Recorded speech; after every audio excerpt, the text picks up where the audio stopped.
இப்போ இந்த பைல்வான் ரங்கநாதன் அவர் மேல கம்ப்ளைண்ட் எதனால கொடுத்தாங்க சார்? அவர் வந்து பார்த்தீங்கன்னா ரொம்ப அநாகரிகமாக பேசுறது, எந்த ஒரு சாட்சியும் இருக்குதோ இல்லையோ சார், ஒரு தனிப்பட்ட பெண்ணையோ இல்லை நடிகரோ நடிகர்களோ அவங்கள பற்றி ரொம்ப தாக்கி பேசுறதுன்றது ரொம்ப அவதூறாகவும் ஒரு வியூஸ் பார்க்கணுன்றதுக்கு வேண்டி பேசுறாருங்க. இப்போ ஒன்றும் இல்லை, ஒரு நல்ல விசேஷத்துக்கு கூப்பிட்றாங்க, பட பூஜைக்கு அந்த மாதிரி இருக்கு, அங்கே போனாலும் வேணுமே உங்களுக்கும் அந்த நடிகைகளுக்கும் ஏதாவது இது இருக்கா, அந்த மாதிரி பேசினாலே கான்ட்ராவாகவே பேசுறது. கான்ட்ரா இன் த சென்ஸ் அதை கரெக்டாக ஒரு இது பண்ணால் பரவாயில்லைங்க. ஒரு குழந்தைங்க கூட பார்க்குது, இவங்க அவங்க கூட ரொம்ப கொச்சையான வார்த்தைகள், நான் அதை சொல்ல விரும்பல, மறுபடியும் அந்த தப்பை நானும் பண்ண விரும்பக்கூடாதுன்னு நினைக்கிறேன். அந்த மாதிரி பேசுறாருங்க. எது போன்ற நடவடிக்கை எடுக்கணும்னு பார்க்குறேன் சார், அவரால் எஃப்ஐஆர் போடணுங்க. அப்பதான் இனி வர யூடியூப் வந்து சமுதாய சிந்தனையோட அவங்க செயல்படணும்னு சொல்லிட்டு அவங்களோட எண்ண ஓட்டங்கள் இருக்குங்க சார்.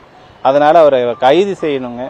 இனிமேல் இந்த மாதிரி யூடியூப் சேனல்ஸை வந்து நம்ம பேன் பண்ணணும்னு சொல்லியிருக்கோம். இவர் மட்டும் தான் யூடியூப்ல பேசுறாரு, மற்றவங்களும் நிறைய பேர் பேசிட்டு இருக்காங்க. மொத்தம் நாங்கள் வந்து இதில் ஒரு இது மட்டும் கொடுக்கலைங்க, மொத்தம் 4-5 சேனல்ஸ் கொடுத்துருக்குறோம்.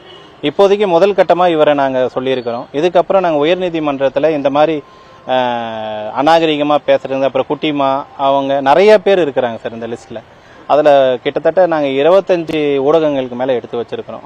அவங்களோட கூட நாங்கள் வந்து அடுத்த கட்ட நடவடிக்கையை எடுக்க போகிறோம். கமிஷனர் என்ன சொன்னாருன்னா, அவர் கேட்டாருங்க, கேட்டுட்டு உங்களுக்கு இந்த மாதிரி நான் சைபர் கிரைமில் நான் ஃபார்வர்ட் பண்ணுறேன், இதுக்கு உண்டான நடவடிக்கையை நாங்கள் கண்டிப்பாக எடுக்கிறோன்னு சொல்லியிருக்கிறாரு.